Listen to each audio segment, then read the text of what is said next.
is Monday, December 23rd, 2019. How's everyone doing out there? It is the middle of the night. That's why I'm talking very, very low. I didn't get home from work till after 1 o'clock this morning, so I'm still winding down a couple hours later. Anyway, I want to get into the Jets. What a win, great win today. Beating the Steelers and perhaps really, really hurting their playoff chances as we go into the final week of the season.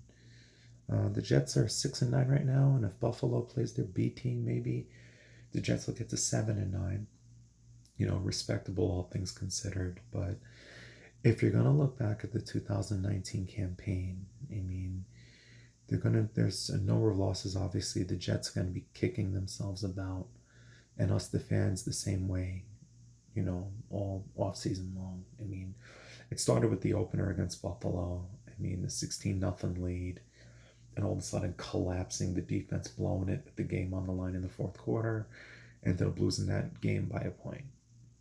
There was that, Donald with the mononucleosis, and that who knows what would have happened if he were in those games. Cleveland, New England, in Philadelphia, who knows? He came back and they responded well against Dallas. It's funny with the Jets this year. They finished, first of all, to this point, they've won 5 of their last 7 games. Not bad. They finished 5-3 at home this year. All things considered. Unfortunately, their other win came on the road in Washington. They're 1-6 right now on the road, but they have a history lately of not winning on the road. Really.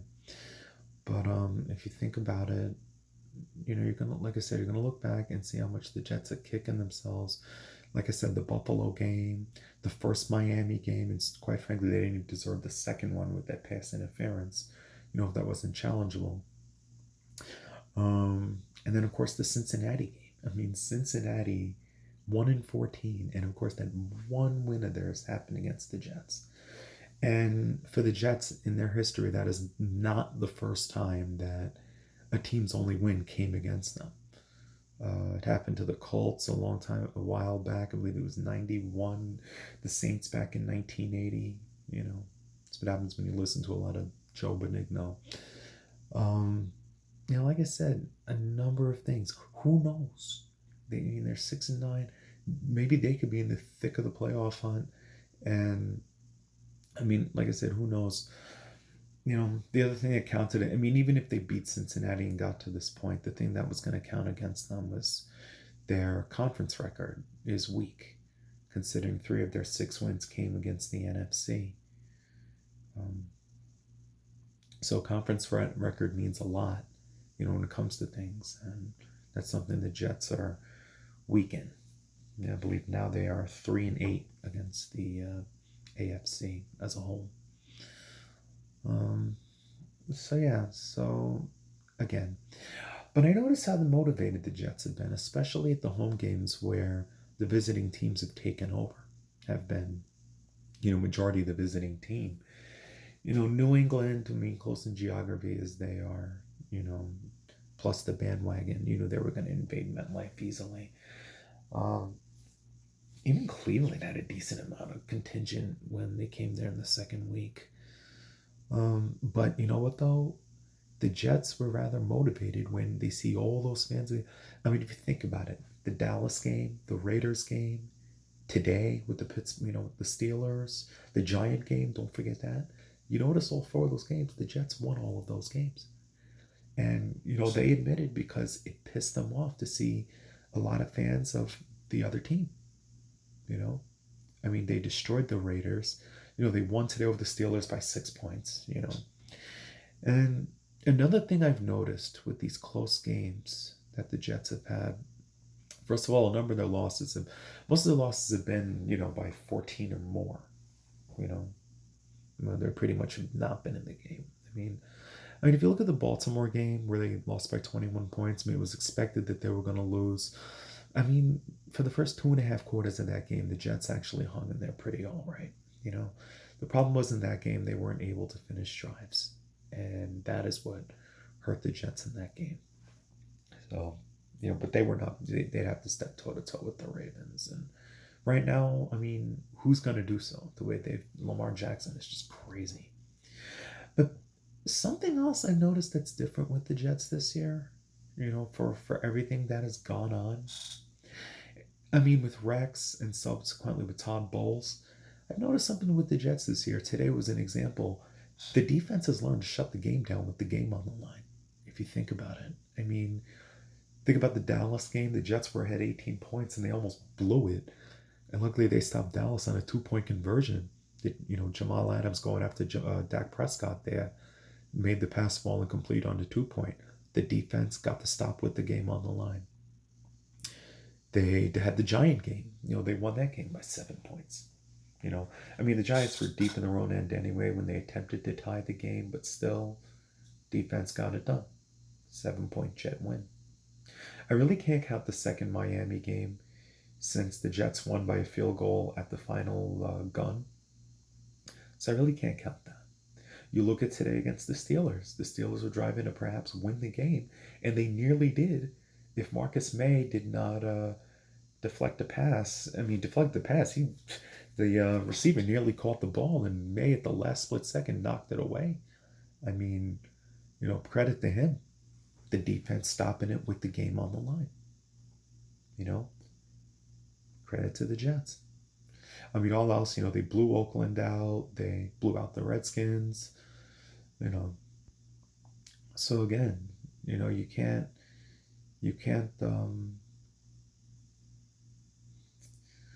Yeah, I mean, you can't discredit the Jets. I mean, look, we all hate Gase. We all don't like Adam Gase and wish he would be fired after next week. Unfortunately, that's not going to happen. But at least the Jets are starting to play to respectability.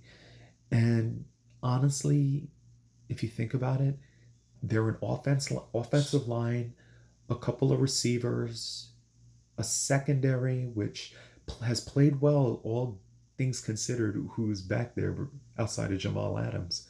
I mean, these younger guys, these no-namers are getting time out there, and they're actually doing a decent job. My only pet peeve is these third down and longs. They need to get off the field.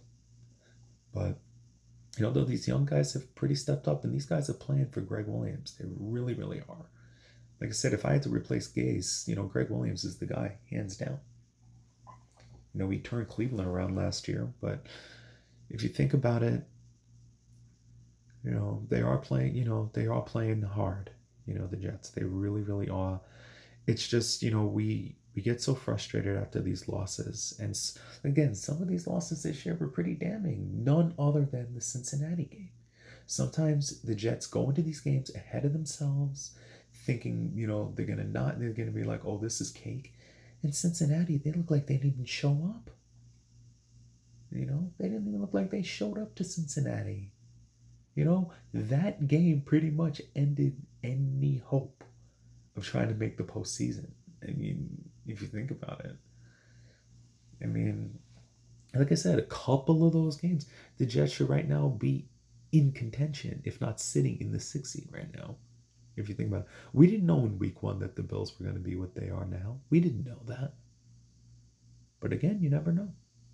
So anyway, but yeah, that's the frustration of some of the games that they've lost this year. Just yeah. But anyway, they are playing tough though. They are playing hard as of late. There are a few pieces, like I said, an offensive line that which you need to just kind of tear down and start over. You signed Robbie Anderson. And with the price or not. Sam Darnold, you want to build a team around Sam. Robbie Anderson's been his main guy. I mean, last year it was Chris Herndon before, all the injuries this year. And might I say in his place, Ryan Griffin, before he, went on IR. Ryan Griffin was pretty darn impressive. Excuse me.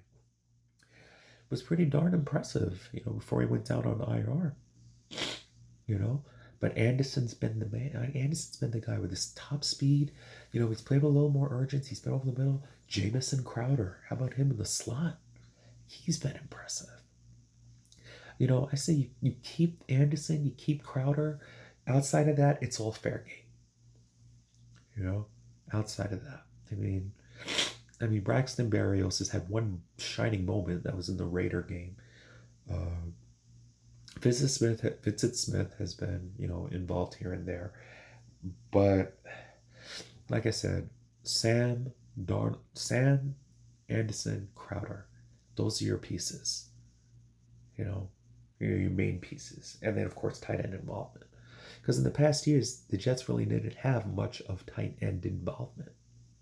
And finally they have for something else besides blocking.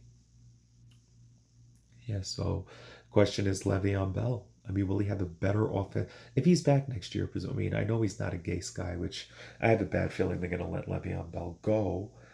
Um, if he stays, do you have a better offensive line to protect him? That's what it is. But like I said, things need to start over. I mean, you have another free agent, Jordan Jenkins, the linebacker, who I think has done very well in a Jet uniform. I'm sure Avery Williamson will be back. CJ Mosley, I mean, unfortunately, we missed the whole year. And like I said, I mean, that didn't help matters either with Williamson and Mosley going down. Williamson in the preseason and then Mosley in the first game of the year after getting a pick six. So at least he made his presence felt in when he did play. And the Jets fed off of that. But anyway, so it's just a matter of those things. The what ifs that could have happened in the season in these last 15 games. Um, like I said, I mean, the Jets are almost there. They're almost there to being that team that could be a force to be reckoned with. Almost there. They're not a bad football. 6-9, all things considered. I know you say you are what your record says you are, but in reality, they're not a bad. I mean, to be honest with you, with the Steeler game today, I felt good about them winning today. I really did, because I just don't think this. I think the Steelers, and all things considered, all that they've accomplished without Roethlisberger, they're just not a strong team. I mean, their defense looks impressive. I think they're like fourth or fifth against the pass. I mean, Sam had to get rid of the ball quick, in the game today for what I did see. I mean, I tried to survive work, but I was at work from 2 in the afternoon till 1:15 in the morning. I said, during my break, I said, I can't do this anymore. I mean, the season's meaningless anyway. Let's just see what happens, and we'll look at highlights on YouTube. But, I mean, I tried, but who knows? But anyway, like I said, I mean, Pittsburgh, I mean, whoever goes, Pittsburgh, Tennessee, whoever goes to the playoffs, I mean, they're probably going to be bounced in the first round anyway because, you know, the quarterback play, I mean, they do have the weapons where, Juju Smith Schuster and what have you, but they're just not that, and James Conner, but they're not outside that strong of a team, and that's why I think the Jets, albeit the score, it looked pretty darn good today against the Steelers. So, like I said, I mean, for these Steelers are now 8-7. To get to 8 wins without majority without Ben Roethlisberger, it is pretty impressive. And people have been saying Mike Tomlin for Coach of the Year. I agree. I do agree. But you know, today's game. I mean, as Jet fans, we probably see it as revenge for 2010, 2004. Even though we shot ourselves in the foot with that, and 2015 when the Jets choked it. The last time the Jets were relevant in December, you know, only see them screw up and, Pittsburgh taking over the 6th seed there at the end. And unfortunately, as we all know as Jet fans, the Jets haven't been the same since.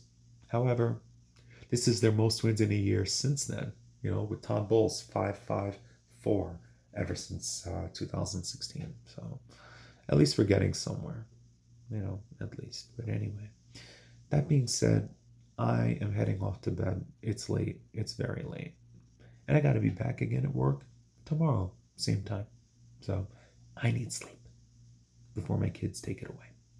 All right. Deuces for now. JETS Jets. Buffalo to wrap up the campaign next week. Buffalo has the number 5 seed locked up, so they're probably going to hopefully play their B players. So maybe we won't be seeing Josh Allen and We won't see much of Devin Singletary and, all the weapons that they do have. So, if we can take advantage of that, finish with 7 wins, all things considered, right? That 1-7 start. At least we know the Jets know. At least they finished strong, but still doesn't take away any, the fact that they're not playing in January. Doesn't take that away. Anyway, see you folks later. Deuces.